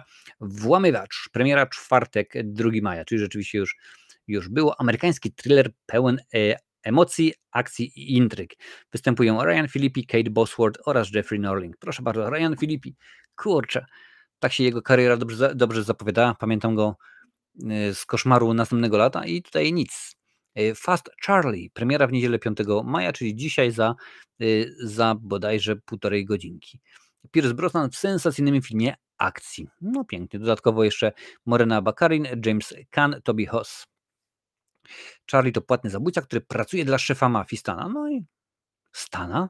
Czy to tego Stana, który prowadzi Kanał Zero? No to by dopiero był zwrot akcji. W nich cała nadzieja. Premiera 21 maja. Film z gatunku sci-fi pozytywnie oceniany przez krytyków filmowych. Proszę bardzo. Rzeczywistość post-apo. No czyli tutaj jest wiele osób, które robią takie rzeczy, więc czemu nie? Magdalena Wieczorek, Jacek Beller.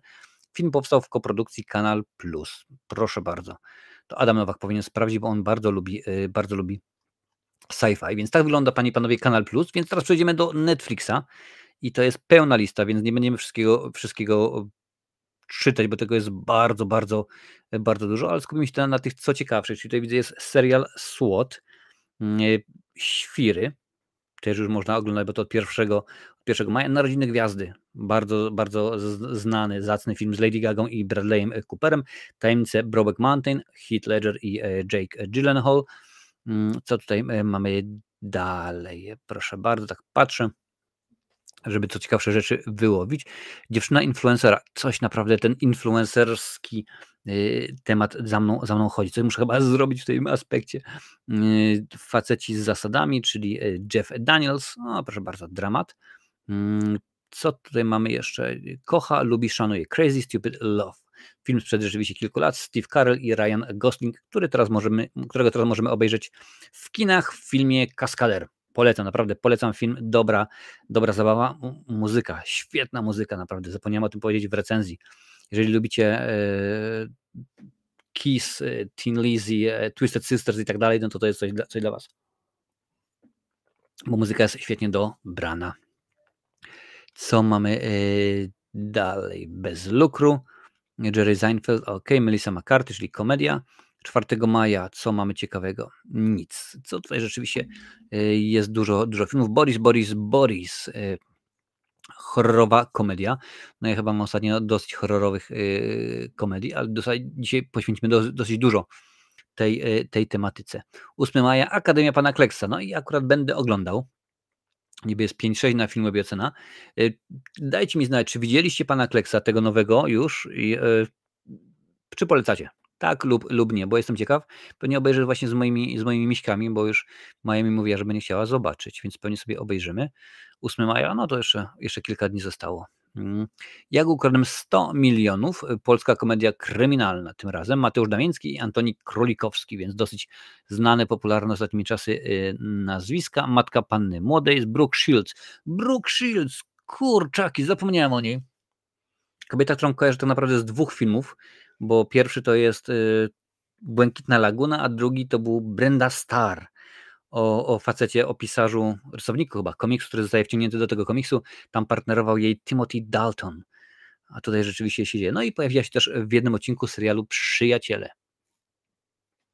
Patrzmy dalej. Co ciekawego tutaj jeszcze mam? Pokemony, Horyzonty, seria. Więc też możecie sobie spokojnie śmignąć.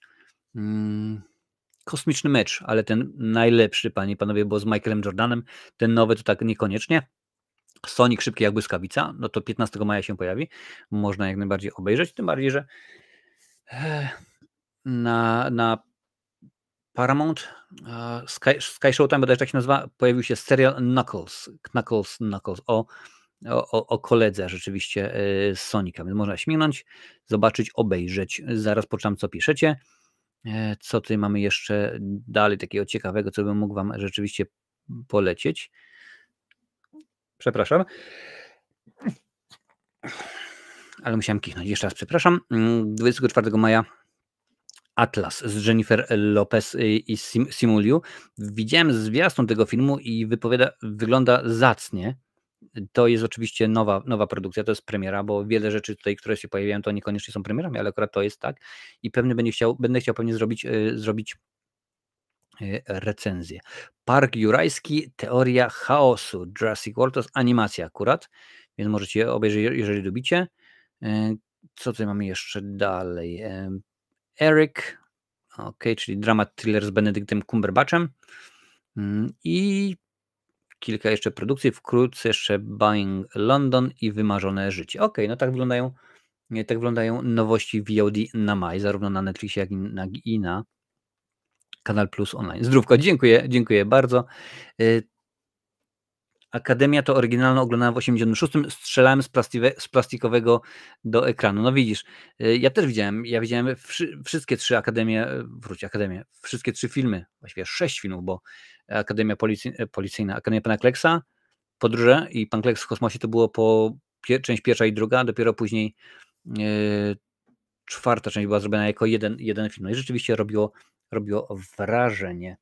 Marcinie, nigdy nie jest za późno zostać influencerem, może za jakieś 40 lat się uda. Oczywiście to żarcik, nie ma problemu. W ogóle mówiłem wam wcześniej o tym, że te shorty z Królową Życia dosyć konkretnie się oglądają, no i w tym momencie na Facebooku już docieramy do 10 000 obserwujących, więc pewnie będzie potrójna okazja, aż nawet sprawdzę, żeby świętować, no bo raz 8 000 na YouTubie, 2, 4 miliony wyświetleń, a 3, 10 000 obserwujących. To jest zaskakujące. Gro osób, które tam właśnie są, nie wiedzą o tym, że mam kanał, mimo że cały czas próbuję o tym przypomnieć. Zobaczymy. Jest 9 000, w tym momencie ile jest? 9962. 62 osoby, więc mam nadzieję, że to rzeczywiście się fajnie kliknie i będzie co świętować. Ludziska. W porządeczku, niedziela. Jak wam leci majóweczka? Co? Ktoś był na tyle przezorny i wziął sobie wolne Jak to było, że można było wziąć chyba w zeszłym tygodniu ze 2 dni i teraz jest wolne chyba 2 tygodnie, czy jakoś tak? W Irlandii jutro jest tak zwany bank holiday, czyli święto państwowe, wolne od pracy, płatne oczywiście, co mnie bardzo cieszy, więc mogę sobie spokojnie posiedzieć, pośmigać.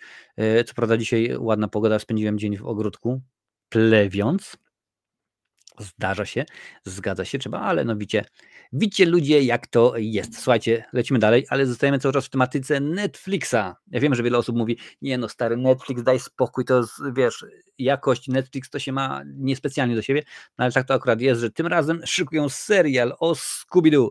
Słuchajcie, czy my dzisiaj mówiliśmy o jakimś oryginalnym filmie? Nie o kontynuacji, sequelu, requelu, prequelu, triquelu, tylko czy mówiliśmy dzisiaj o jakimś oryginalnym filmie? Bo z tego, co tutaj widzę, nie będziemy mówili dzisiaj o żadnym oryginalnym filmie. No po prostu to jest jakaś masakra. W ogóle muszę wam pokazać, bo zapomniałem tydzień temu z Lincolnem, jak byliśmy, musical. Musical oczywiście obcy. Więc o tym sobie to wam postaram się pokazać. To jest akurat artykuł w Vanity Fair. Netflix szykuje serial o Scooby-Doo i to nie będzie komedia. Jak informuje dziennik Variety, trwają prace nad aktorskim serialem o przygodach Scooby-Doo i tajemniczej spółki, oczywiście dla Netflixa. Szczegóły trzymane są jak na razie w tajemnicy. Wiadomo jednak, że ma to być godzinny serial dramatyczny.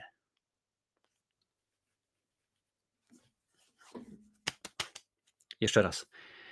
Wiadomo, że ma to być godzinny serial dramatyczny. Znowu kombinują? Już w tym momencie wystarczyło, że HBO wymyśliło Welmę w ten, a nie inny sposób i jest jazda po niej jak skurczybyk. No a tutaj widzicie, stanowiska scenarzystów, no okej, no to jest mniejsza większość. Pieczę nad projektem sprawuje studio Berlanti Productions, odpowiedzialne za Riverdale, Chilling Adventures of Sabrina i Martwi Detektywi. Scooby-Doo kończy w tym roku 55 lat, a seria, której początek dała klasyczna kreskówka studia Hanna-Barbera. No oczywiście, że tak. Ja pamiętam jeszcze czasy VHS-ów, kiedy można było właśnie dosyć taką kupić kasetę VHS z bajkami właśnie Hanna-Barbery. No jest to oczywiście informacja o tym, ile było filmów. Był Scooby-Doo z 2002 oraz kontynuacja z 2004. Były to komedie, mimo że nie zebrały pochlebnych recenzji, zarobiły na całym świecie łącznie ponad 430 milionów dolarów. W 2009 roku premierę miał film telewizyjny Scooby-Doo i strachy i patałachy. Najnowszą odsłoną Scooby-Doo jest pokazywana na platformie Max. Serial Velma. Przedstawia on tytułową bohaterkę w czasach, zanim dołączyła do tajemniczej spółki. No ja ze Scooby-Doo jestem w miarę na bieżąco, bo Wiktor uwielbia Scooby-Doo. No i rzeczywiście, czy to był Scooby-Doo i WrestleMania, czy Scooby-Doo i wspomniany wcześniej przeze mnie zespół Kiss, czy różnego rodzaju inne, to akurat oglądamy. Nawet chyba był Scooby-Doo i Batman, jeżeli mnie pamięć nie myli, bo to jest ta sama wytwórnia. Ale to nie jest jedna rzecz, którą robi Netflix, bo no klikaj się. Bo robią Tylera Rake'a 3, to jest Extraction, bodajże jest tytuł anglojęzyczny. Tyler Rake 3 w drodze, Joe Russo pisze scenariusz, podaje nam Deadline. No, będzie zabawnie. Plany na realizację trzeciej części Rake'a Netflix ujawnił zaledwie dzień po premierze dwójki. Od tamtego czasu jednak, czyli od czerwca 2023, nie podano więcej szczegółów. Recenzja jednej i drugiej części jak najbardziej znajduje się na kanale. Kilka dni temu sam Joe Russo, czyli współreżyser m.in. Avengers Koniec gry oraz autor fabuły dwóch pierwszych Rake'ów, ujawnił, że napisze scenariusz równie do trzeciej części. Oto co ujawnił, proszę bardzo. Tak, w tej chwili nad nim pracujemy. Zastanawiamy się nad powrotem Sama Hargrave'a w roli reżysera. To interesująca seria, ponieważ Tyler Rake to postać bardzo zraniona emocjonalnie, więc to dobrze opowiedziana historia. A do tego jego stosunek do przemocy opiera się na wstręcie do samego siebie i poczuciu winy. Myślę, że tam jest dużo do opowiedzenia. No, że trzeba przyznać, że akurat że jako filmy akcji, jako kino akcji, cytując film webu, jako tytuł akcji, no rzeczywiście Tyler Rake się jak najbardziej sprawdził. Doczekał się dwóch części, w obu Chris Hemsworth wciela się w australijskiego najemnika. Pierwszy film oparty na powieści graficznej ukazał się na Netflixie w 2020 roku. Rake ratował w nim porwanego syna indyjskiego barona. Film pobił rekordy oglądalności, stając się wówczas najchętniej oglądanym tytułem na Netflixie. Druga część zadebiutowała w kwietniu 2023. Akcja rozgrywa się 9 miesięcy po pierwszej części, a Rick tym razem podejmuje się uratowania maltretowanej rodziny bezwzględnego gangstera. Fabuła trzeciej części trzymana jest w tajemnicy, oczekuje się jednak, że na ekranie powróci Idris Elba po tym, jak pojawi się w kontynuacji. No trzeba pamiętać, że dwójka zakończyła się w ten sposób, że oczywiście robimy całe uniwersum i będzie rzeczywiście super świetnie, bardzo, bardzo mocno. No zobaczymy, jestem sam ciekaw jak to wyjdzie, bo mówię, pierwsze dwie części były fajne. Już tutaj patrzę, jak minęła majówka. Cały tydzień ten, który się kończy, spędzony na urlopie, bo wycieczki i odpoczynek w domu, odrabianie zaległości serialowych, nadrabianie. No to rzeczywiście jest porządnie. Ja już też obejrzałem pierwszą część, pierwszy film Dario Argento. No jest to specyficzne kino, to trzeba przyznać. Majówka spędzona na wycieczkach z rodziną i nadrabianiu zaległości serialowych, więc to jest to samo, co pisze Jurek Piechota wcześniej, panie i panowie. Ja sobie łyknę. Przypomnę, że dzisiaj gadamy o tym, co tam w Hormudzie. Zostało nam jeszcze do omówienia, panie i panowie, horrory. Teraz zaraz zaczniemy właśnie horrorami się zajmować. A dodatkowo jeszcze jest biografia Vivien Leigh, a także nowy Robin Hood z Hugh Jackmanem. Dzisiaj herbatkę sobie dolewam. U mnie, jak mówię, weekend, no nie cały weekend pracujący w ogródku, ponieważ dopiero dzisiaj nie pada. W tym roku jest koszmarna pogoda w Irlandii i cały czas leje. Jak tylko się da, to pada, a jak nie pada, to leje. Więc rzeczywiście zawodowo. Jak tylko mam możliwość pójść do ogródka, coś ciekawego porobić, to będziemy robić jać z koksem.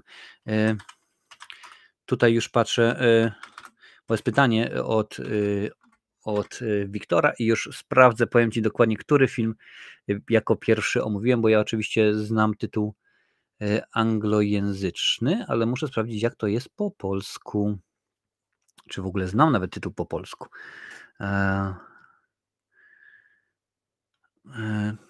No nie wiem, musicie mi ewentualnie pomóc. Tylko czekać, muszę zapauzować, bo się zwiastun włączył, a ja nie mogę tego oczywiście pokazywać zwiastunu. Galeria Murders, czy panie i panowie, taki chyba jest tytuł Gallery Murders. To jest film z 70 roku. O tym filmie pomówiłem sobie jako pierwszym oczywiście, jeszcze bez gwiazd, że tak powiem. To jest pierwsza produkcja, która będzie w ogóle, i to już mówiłem akurat wspierającym, powiem wam to tak samo, będzie w sumie wszystkich 17 albo 18 tytułów filmów Dario Argento, ponieważ jest jeden, którego nie udało mi się zlokalizować na żadnej platformie VOD i jeżeli nie znajdę go albo po prostu nie kupię gdzieś na Amazonie czy jakimś eBayu albo innym Allegro, no to ten film odpuszczę, ale póki co będzie to 17 albo 18 tytułów, także jak najbardziej poważny, tak więc to będzie pierwszy tytuł i również, ponieważ po filmach Dario Argento będzie omawiany Hostel, w środę, kiedy opublikuję pierwszy film, będę czekał na wasze propozycje, co omawiać później. Marcinie, a będzie recenzja Suspirii z 2018? Będzie jak najbardziej. Chyba do tej pory nie udało mi się znaleźć Phantom, Upiór w operze bodajże, albo jakiś taki podobny tytuł, więc tego filmu jak na razie nie zlokalizowałem. Więc to jest tylko i wyłącznie ta produkcja. Pozostałe znalazłem na różnego rodzaju, czy to polskich, czy zagranicznych platformach VOD. Ale słuchajcie, lecimy, bo czas na straszaki, czyli kilka słów o horrorach. Panika w piekle, będzie Egzorcysta Papieża 2. To jest akurat z X-a, czyli z Twittera. Fani horroru Egzorcysta Papieża mogą odetchnąć z ulgą.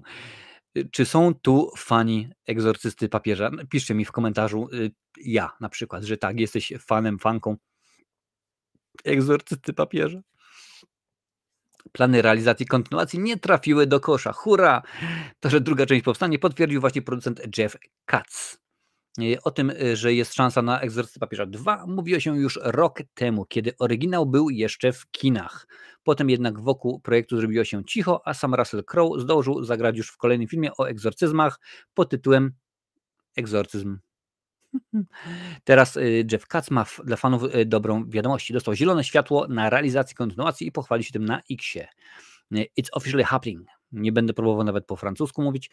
Thank you to the amazing The Pope's Exorcist fans. You made this happen. Gas up your lambretta and get ready to ride. Czyli dziękuję bardzo wszystkim fanom. To przez was, to dzięki wam. Zatankujcie swoją lambretę. To jest oczywiście ukłon w stronę Russella Crowe'a. On, ten jego papieżowy egzorcysta, śmigał właśnie takim skuterem i jedziemy i będzie ciekawie. Ma też pomysł na tytuł filmu. Chciałby, żeby seria poszła wzorem Planety Małp. Podzielił się propozycjami. I personally want to go Planet of the Apes with it, so you would get stuff like Pray for the Pope's Exorcist. Czyli chcę na zasadzie, żeby to podobnie tytuły brzmiały, albo zasadność była. Czyli na przykład Pray for the Pope's Exorcist, czyli módl się za egzorcystę papieża. Heaven helps the Pope's Exorcist, czyli niebo pomaga egzorcyście papieża i tak dalej, i tak dalej. No, zobaczymy. O filmie nie wiadomo zbyt wiele. O czym była jedynka, nie będę mówił. Jeżeli chcesz dokładnie wiedzieć, sprawdź sobie, bo recenzja tego filmu jest jak najbardziej na kanale. I no nie było to wyjątkowe filmy, mi się wydaje. Czyżby chodziło o film Fenomena? Chyba tak. Chyba o taki film chodziło. Wiktor, odezwij się najwyżej później po odcinku, muszę sprawdzić, bo co prawda mam to w zakładkach wszystko, ale mówię, w tym momencie to tak niekoniecznie pamiętam, bo to przygotowywałem kilka ładnych dni temu. Więc to jest film, który pewnie będzie omówiony, ale na który niespecjalnie czekam. Jestem ciekaw, jak to u was. Dariusz, przed niedawno czytałem, że jakiś ksiądz opowiada, jak w 21 roku zszedł do piekła i wygrał pojedynek zapaśniczy z diabełem. Chciałbym, aby to zekranizowano. No to w tym momencie musisz się już odezwać do Marka Polonii. On pewnie takie produkcje bardzo chętnie by zrobił. Ale słuchajcie, lecimy dalej, ponieważ nowy egzorcysta od mistrza Netflixowych horrorów Mike'a Flanagana. Mike Flanagan, specjalista od opowieści grozy, na dobre wraca do kin. Jak donosi portal Deadline, reżyser prowadzi właśnie rozmowy w sprawie zrealizowania dla Blumhouse i Universal Pictures kontynuacji Egzorcysty Wyznawcy, który pierwotnie nosił tytuł Exorcist the Deceiver. Ja się wam przyznam, jestem winien wam oczywiście cały czas recenzję Egzorcysty Wyznawcy, bo wiadomo, że Egzorcysta, seria ta była omówiona w kultowych horrorach, ale ja do dzisiaj tego filmu nie widziałem i mam go gdzieś tam zaznaczonego, odhaczonego, ale po prostu nie chcę, bo to taki niekoniecznie. Blumhouse i Universal Pictures bardzo wierzył w cykl Egzorcysta, czego najlepszym dowodem była kwota $400 milionów, którą wyłożył na prawa do nowych części. Projekt został powierzony Davidowi Gordonowi Greenowi, który wcześniej odświeżył Halloween. Ten miał nakręcić nową trylogię. Niestety Egzorcysta Wyznawca okazał się finansową klapą.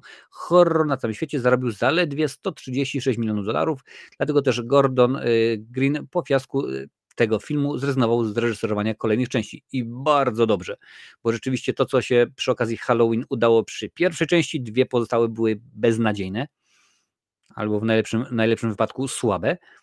No i cieszy mnie, że tutaj jest podobnie. Mike Flanagan, mistrz współczesnego horroru. Następną Greena zostanie najprawdopodobniej Flanagan, wielki fan prozy Kinga, który nakręcił kinowy film Dr. Sen.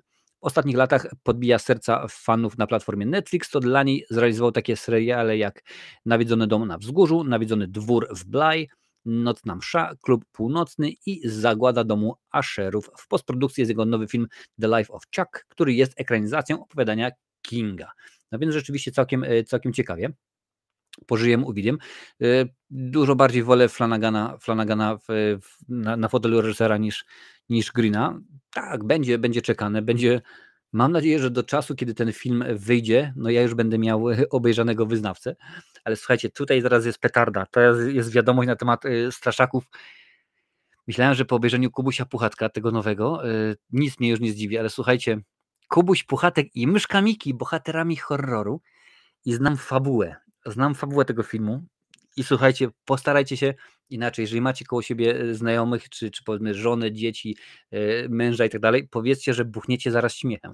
To jest akurat artykuł z Deadline, z portalu Deadline. Kubuś Puchatek i Miszka Miki już trafili na ekrany jako żądni krwi mordercy. W najnowszych produkcjach te postacie spotykają się na wielkim ekranie. Untouchables Entertainment wyprodukuje film o tytule Mickey vs. Winnie. czyli myszka Miki kontra Kubuś Puchatek, Winnie the Pooh. Ekranowe starcie największego fana miodu powołanego do życia przez Milna z myszą, bohaterem krótkiego metrażu Willy Sparowca. Jeżeli nie będzie wyjaśnione, dlaczego akurat te dwie postacie, to wam za chwilę powiem. Co wiemy o filmie? Bohaterami filmu mają być zbiegli więźniowie, którzy uciekają przed wymiarem sprawiedliwości. Trafiają do przeklętego lasu i zostają porwani przez siły ciemności. 100 lat później, gdy w te same okolice zapuszcza się grupa nastolatków, mężczyźni mutują w przerażające formy ulubionych bohaterów pokoleń dzieci Kubusia Puchatka i myszkę Miki. Rozpoczyna się walka o życie, w trakcie której młodzi ludzie będą próbowali przetrwać i wydostać się z lasu. Potwory nie pozostają po jednej stronie, podczas krwawego i przerażającego spektaklu również zwracają się przeciwko sobie, czyli mamy mano a mano. Za kamerą stanie Glenda Glass Packard, nominowany do Emmy choreograf, nie, że choreograf sztuk walki, tylko choreograf, jeszcze będzie musical, który także napisze scenariusz filmu. Jak stwierdził, fani horrorów będą podekscytowani, że ikony, jak wcześniej w serii Obcy czy Avengers, będą dzieliły ze sobą ekran. Koszmary licencyjne uniemożliwiają takie wydarzenia na co dzień, ale Mickey vs. Winnie będzie hołdem dla tego typu ekscytujących fantazji. Takie ekranowe spotkanie bohaterów jest możliwe po tym, jak w 2023 roku obie postacie trafiły do domeny publicznej. Innym horrorem, którego bohaterem stał się Mickey, jest niskobudżetowy Mickey's Mouse Trap. Przygotowanie nowego filmu zapowiedział Steven Lamort, który ma już na swoim koncie horrorową wersję opowieści o Grinchu The Mean One. Tutaj jest Kubuś Puchatek, ale to nie będę tego pokazywał więcej. Chodzi o to, że to nie będzie ta myszka Miki, którą my na przykład znamy teraz z kreskówek, tylko to musi być ta właśnie wersja myszki Miki z Willy Parowiec. Więc czy wy to w ogóle ogarniacie? Czat, czy wy to ogarniacie? Dajcie mi znać. Zmutują w Kubusia Puchatka i w myszkę Miki. Ja cię kręcę.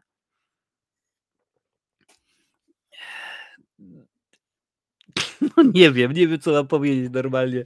To jest masakrycznie. Jest na kanale, już znajduje się recenzja Kubusia Puchatka tego nowego. Ja wiem, że on w Polsce dopiero pojawi się pod koniec miesiąca, ale na kanale recenzja już jest i niedługo, i już mogę wam powiedzieć, pojawi się tak zwany spoiler talk, ponieważ mam założony pewien pułap oglądalności. Jeżeli zostaje przekroczony, to daje taki materiał, więc będzie i tam oczywiście, jak łatwo się domyślić, będę zdradzał fabułę od A do Z. Już patrzę, XD.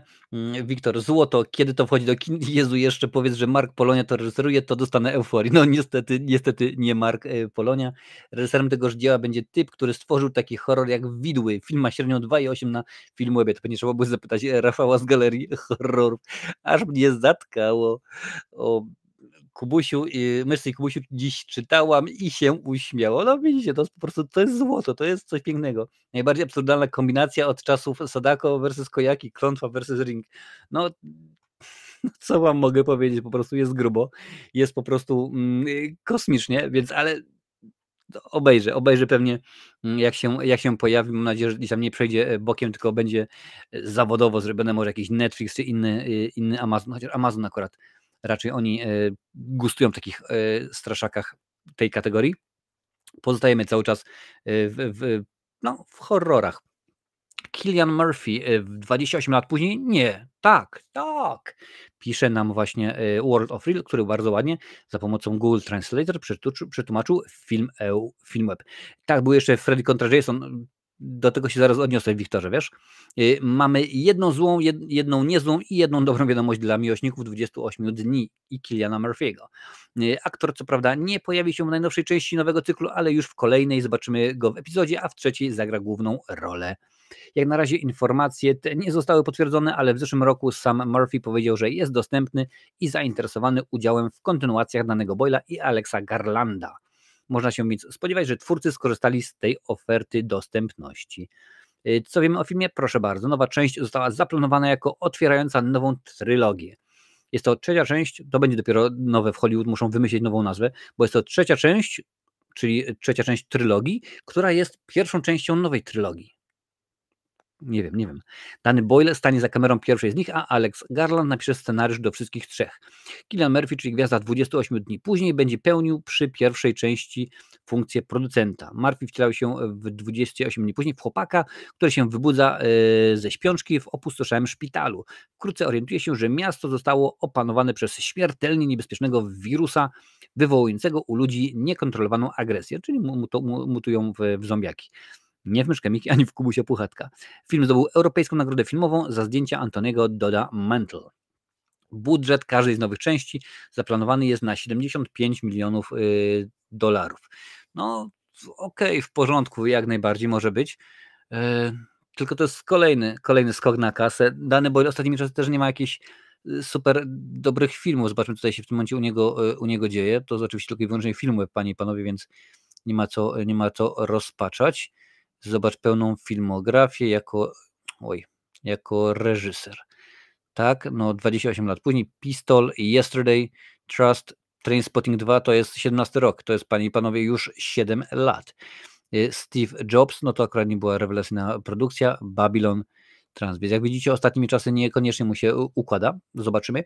Tutaj jeszcze Wiktor pisze, że był Freddy kontra Jason odnośnie do poprzedniego filmu. Zgadza się, jak najbardziej zgadza się, tylko sytuacja jest taka, że we Freddy kontra Jason podobał mi się pomysł, wiesz, sam koncept, że Freddy nie może powrócić, dlatego on wysłał Jasona na ulicę Wiązów, żeby tam się rozprawił z dzieciakami, żeby sobie przypomnieli, dowiedzieli. I jak najbardziej podobał mi się, no ale potem gdzieś się pogubił. Ronny Yu bodajże reżyserował i rzeczywiście gdzieś tam się po drodze pogubił, już nie wyglądało tak dobrze, mimo że jestem zadowolony, ponieważ Freddy wygrał. Tak jest według reżysera stanowisko, a jak dobrze wiecie, jestem wielkim fanem Freddy'ego, który tutaj na mnie za każdym razem patrzy z wielkiego plakatu, tylko raczej obrazu. Freddy kontra Jason mam na DVD, pisze nomen omen Jason Kruger. No Jason, ty nie mogłeś tego nie mieć filmu, no bo wiadomo, że jak to było w tym żarcie, za niemanie jest kara, panie i panowie. Zostajemy jeszcze cały czas w horrorach, bo tu się podstawowy świr, czyli Adaś się pewnie ucieszy, ponieważ kiedyś pamiętam, że prosił mnie, żebym zrecenzował film Śmierć nadejdzie dziś, a z racji tego, że wybrał któryś tam poziom wspierania, miał taką możliwość. Poprosił mnie o jeden film, obejrzałem i rzeczywiście jedynka była dobra, dwójka już niekoniecznie, a teraz będzie trójka. Śmierć nadejdzie dziś, 3 nadejdzie, ale nie dziś, podaje Deadline.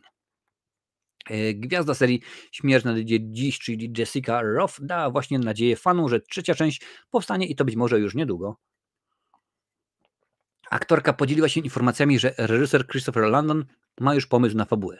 Mogę powiedzieć, że Chris Landon już wszystko rozpracował, ujawniła. Musimy tylko poczekać, aż Blumhouse i Universal zaczną działać, ale trzymamy kciuki, dodała. Czy macie takie wrażenie, że po tej fuzji Blumhouse'a, znaczy firmy dystrybucyjnej, wytwórni, jak zwał Blumhouse'a i Jamesa Wana, oni teraz po prostu robią na maksa, stali się takim Disneyem. No zobaczymy, czy wy też trzymacie kciuki? No pewnie bym chciał zobaczyć, bo jedynka była, ja mówię, fajna. O czym jest film? Pierwsza część Śmierć nadejdzie dziś w reżyserii Landona ukazała się w 2017 roku. Historia opowiada o studentce, która każdego dnia na nowo budzi się w dniu swojej śmierci. Za każdym razem odkrywa niezwykłe szczegóły zabójstwa, aż w końcu dowiaduje się, kto to zrobił i dlaczego. No rzeczywiście pomysł jest ciekawy, to mówili nawet, że to jest Dzień Świstaka horrorowy. Mi się podobała jedynka, dwójka aż troszeczkę mniej, ale było jak najbardziej zabawnie. Ja ci mówię, Marcin, że jak masz scenariusz do dzieciaka w wersji pełnometrażowej, to idź do Marka Polonii, on to ci zrealizuje w 1,5 tygodnia. No akurat raczej bym chyba nie chciał. Śmierć nadejdzie dziś, fajne filmy, bardzo lubię osobiście. Ja jedynkę bardzo lubię, dwójkę troszeczkę mniej. Zresztą jedynka jest zrecenzowana na starym kanale, tam właśnie mówiłem, podstawowy świr mi zadał i jak najbardziej obejrzałem tę produkcję i no to dużo mówić. Jak najbardziej ją zrecenzowałem, panie i panowie. Super, jest bardzo ciekawie. Mam dla was jeszcze, i to jest ważna sprawa, musical, panie i panowie, czyli cykl Złowione w sieci. Co prawda mam jeszcze informację o biografii Vivian, ale to jest bardzo daleko sprawa i możemy pogadać o tym za czas jakiś. I Robin Hooda też możemy sobie, panie i panowie, odpuścić.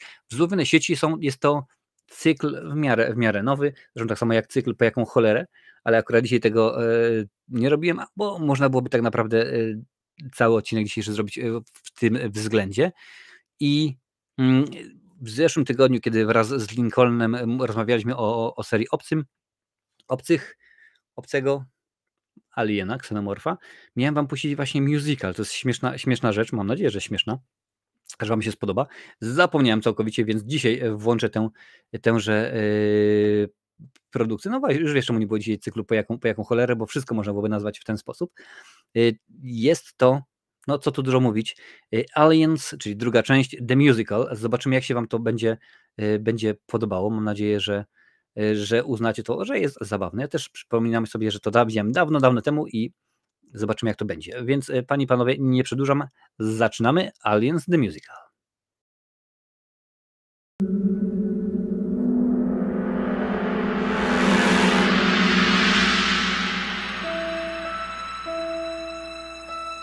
This creepy, awful place, hopelessly marooned, things that hug your face after you're cocooned. Everyone is dead, but I'm supposed to be impressed, 'cause these soldiers have been thrown into the mix. So take me where the monsters don't come bursting through your chest, far away from LV-426. Lost in outer space, 57 years, the past has been erased. I wake up and I'm in tears. They ask me to go back, I'll be protected by a team. They laugh at me and waste their time with tricks. So now I'm gonna die, it's exactly like my dream. Welcome back to LV-426. This frightened little girl, she needs to me to lead. I wonder, can I be the warrior we need? Gorman is incompetent, fast as Mrs. Drake. Hicks does what he can, but how much more can Hudson take? Burke works for the company, he's in it for the cash. Bishop seems okay to me. He makes me think of Ash. Will it ever be okay for me to dream?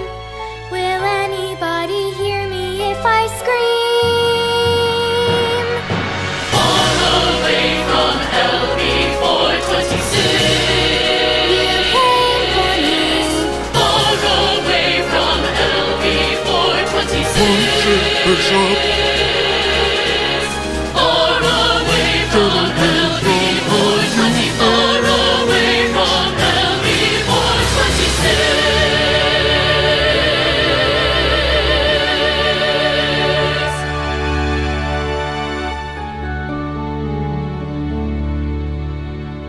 I pray that there's no more, no last horrific clincher. I wonder what's in store. I guess it's up to Fincher. Sweet dreams for Bishop, Ripley, Newt, and Hicks. At least for now, we're far away from LV-426.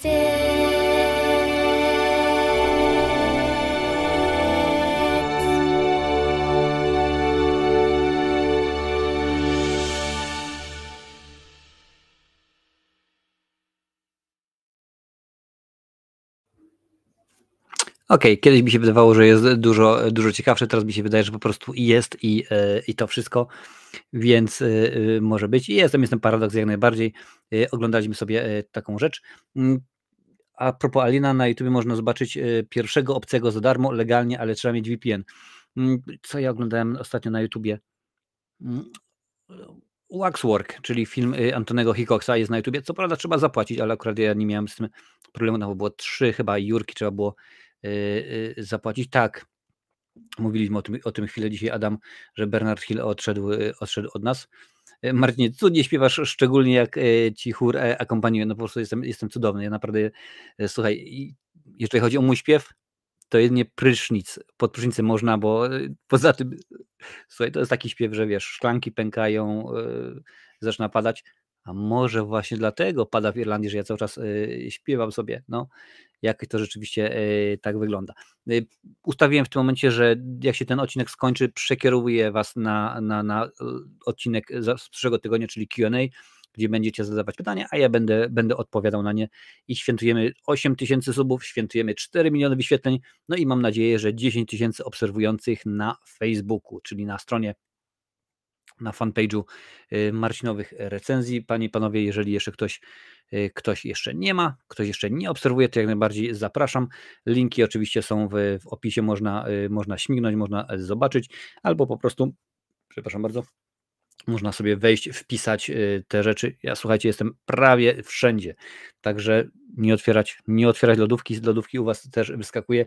Stoję tam sobie spokojnie obok browarka, za którego dzisiaj dostałem super chat, także jeszcze raz dziękuję pięknie, panie i panowie. Jutro, co się jutro pojawi? Jutro pojawi się recenzja 3. sezonu Star Wars Bad Batch, bo rzeczywiście zakończyło się i to trzeba omówić.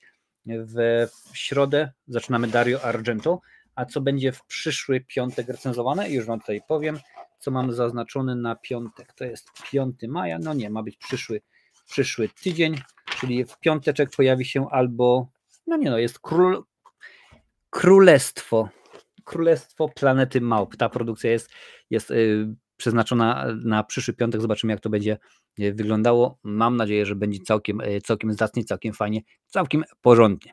A ja ze swojej strony dziękuję bardzo. Było mi niezmiernie miło pogadać sobie z Wami w ten przepiękny, niedzielny wieczór. Co myślisz o nadchodzącej adaptacji gry Devil May Cry na Netflixie? Nie wiem, nie zagłębiałem się w temat, powiem Ci, Oliwier, muszę sobie sprawdzić. Netflix ma reputację do robienia nie najlepszych filmów. Ja obserwuję, jestem na grupie, a powiadomienie już ustawione. Dziękuję Ci bardzo, Adalet, i to jest rzeczywiście fajna sprawa. My widzimy się, jak już mówiłem wcześniej, na żywo. No powiedziałbym, że za tydzień, ale dokładnie wiecie, że teraz przez filmowe codzienniki jestem codziennie na żywo. W przyszłym tygodniu będę w godzinach porannych robił codzienniki, a na żywo w cyklu Co tam w Hormudzie widzimy się oczywiście w niedzielę o 20:00 czas